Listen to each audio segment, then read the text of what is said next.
The Tory blackmail story has been rumbling along this week with stories of the Tory whips coercing MPs to not put letters of no confidence in Boris Johnson through to the 1922 committee for fear that 54 letters may materialise, triggering a confidence vote in Johnson's leadership.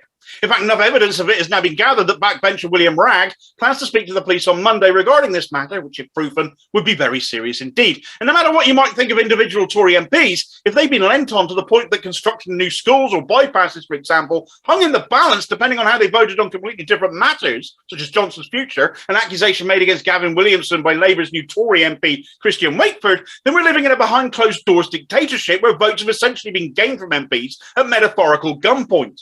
Of course, going to the police would be the right thing to do. This is criminal behaviour within a democracy. The hard bit is getting them to pay attention to the allegations and not stick their fingers in their ears, given it's Cressida Dick's Met Police that would be involved.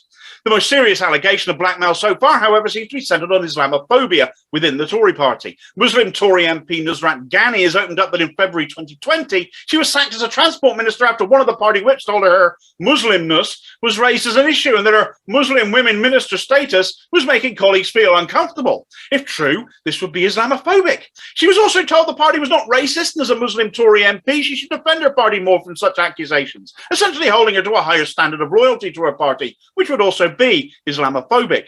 Now, perhaps she hasn't felt comfortable raising this until now. Let's not speculate on the timing, but given she named nobody and the party has denied all of this, essentially throwing somebody they demanded extra loyalty of under a bus, it's interesting that the whip in question seems to have stuck his head above the parapet and admitted it was them that spoke to her. And that person is Mark Spencer, the now chief whip of the party.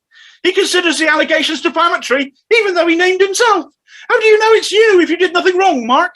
The only person attributing blame and words said regarding Mark Spencer is Mark Spencer. What next, Mark? Are you planning to sue yourself as well?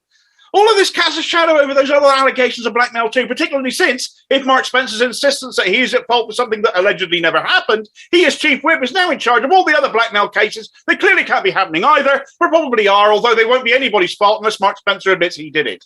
You still with me? This is not just any shambles. This is a Mark Spencer shambles.